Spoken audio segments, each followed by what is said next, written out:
Good morning. Question number 5 तक हो गया था एक्सरसाइज 7.2 का। आज क्वेश्चन नंबर 6 बताते हैं। इधर जो 6, 7, 8 है वो आपका इम्पॉर्टेंट है, इधर भी इम्पॉर्टेंट है, लेकिन जो क्वेश्चन नंबर 8 है वो ज़्यादा इम्पॉर्टेंट है, वो एग्जाम में आता है। क्वेश्चन नंबर 6 का ये फिगर दिया हुआ क्वेश्चन बोला है ABC एक समद्विबाहु त्रिभुज है। ये रहा ABC समद्विबाहु त्रिभुज है जिसमें AB बराबर AC है। ये दोनों AB और AC बराबर है। जिसको अगर हल्का धुंधला दिख रहा होगा वो अपना बुक लेके बैठेंगे, क्योंकि हम बोल रहे हैं तो बोलने से भी समझ में आ जाएगा। और AB को बिंदु D तक बढ़ाया गया है और इस प्रकार बढ़ाया गया है कि AD और AC बराबर, ये दोनों भी AD और AB ये दोनों लाइन बराबर है, मतलब हाफ हाफ बढ़ाया गया। तो सिद्ध करना है BCD समकोण है, मतलब एंगल C पे 90 डिग्री का कोण बन रहा है, वो हम लोगों को सिद्ध करना है। जो क्वेश्चन में दिया हुआ है वो लिख दिए। ABC एक समद्विबाहु त्रिभुज है जिसमें AB बराबर AC है और AD बराबर AB, ये चीज़ दिया हुआ है। प्रूफ करना है BCD बराबर 90 डिग्री, मतलब BCD समकोण है। अब है प्रूफ में जाएगा। सबसे पहले लिए हैं त्रिभुज ABC में, ABC में AB बराबर AC दिया हुआ है, तो सेम AB के सामने का कोण C, लेकिन पूरा C नहीं है इसलिए ACB लेंगे। और सेम AC के सामने का है B, मतलब ABC बराबर भुजा का सामने का कोण, ये चीज़ लिख दी। AB का सामने का कोण और AC का सामने का कोण। अब देखिए क्वेश्चन में दिया हुआ है AB बराबर AC और AD बराबर AB, तो इससे क्या हम लोग को मिलेगा, दोनों में देखिए AB AB है तो दोनों का AB AB हट जाएगा, जो बचेगा AC और AD, ये लिख दिए। अब लेंगे त्रिभुज ADC में, त्रिभुज ADC में, ADC में निकालें AD बराबर AC, वही चीज़ ले लिए AD बराबर AC।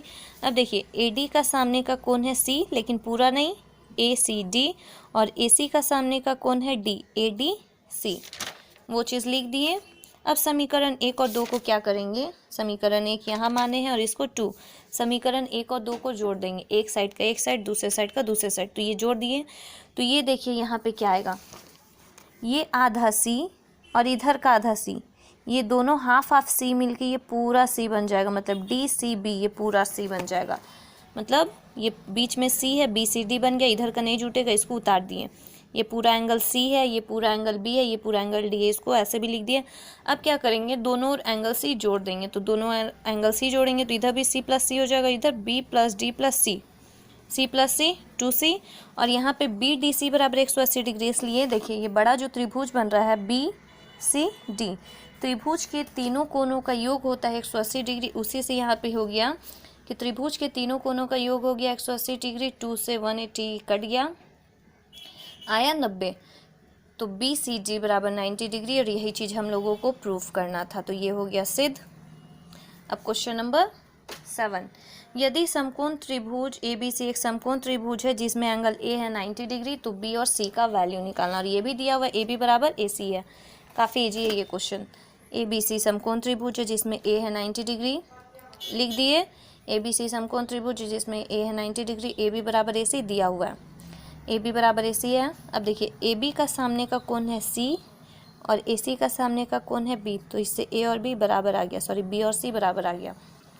अब त्रिभुज ABC में त्रिभुज के तीनों कोनों का योग होता है 180, तो A plus B plus C बराबर 180। A के जगह पे 90 डिग्री दिया हुआ है, B और C बराबर जो अभी सिद्ध किए, तो उसकी जगह पे B और B लिख दिए। B और B मिलके 2B प्लस 90 इधर जाके माइनस हो गया, 2 अब 90 से कट के 45, तो B का वैल्यू निकला 45, इसलिए C का भी वैल्यू हो जाएगा 45। अब लास्ट क्वेश्चन वेरी इंपॉर्टेंट, सिद्ध कीजिए कि किसी समबाहु त्रिभुज का प्रत्येक कोण का सभी कोण 60 डिग्री होता है। ये क्लास 7 में भी सिद्ध किए हैं, वो उसमें इजी तरीका से था, इसमें वैसे नहीं करना है। तो इसमें है ABC एक समबाहु त्रिभुज है, समबाहु त्रिभुज का तीनों भुजा बराबर होता है। सिद्ध करना है एंगल A B और C तीनों 60 डिग्री का है। तो इसमें लिख दिए, हम जानते हैं कि समबाहु त्रिभुज का तीनों भुजाएं बराबर होती, मतलब AB भी बराबर है, BC बराबर है, ये तीनों बराबर है। तो सबसे पहले लिए AB बराबर BC का, ये दोनों लिए हैं, ये और ये। तो देखिए AB का सामने का कोण हो गया C, एंगल C, और BC का सामने का हो गया एंगल A, तो C बराबर A निकला। सेम अब लिए हैं BC और AC, तो BC का सामने का A और AC का सामने का B, A बराबर B। यहाँ पे C बराबर A है, B बराबर A है, मतलब C A का भी बराबर है, B A का भी बराबर, मतलब तीनों एंगल बराबर हो गया। अब उसके बाद ABC में A plus B plus C बराबर 180, चूँकि तीनों बराबर है चूँकि एंगल ए बराबर है बी का भी, बी बराबर है सी का भी, तो तीनों को किसी एक में चेंज कर दिए। तो ए प्लस ए मिल के 3a, 3 180 से कट गया 60 डिग्री, एंगल ए बराबर 60 डिग्री, इसलिए तीनों 60 डिग्री होगा। नीचे यहाँ पे लिख दीजिएगा, इसलिए समबाहु त्रिभुज का प्रत्येक कोण 60 डिग्री का होता है। ये चैप्टर कंप्लीट हुआ। अब नेक्स्ट है न्यू चैप्टर, क्योंकि अभी आप लोग को 7.2 तक ही पढ़ना है।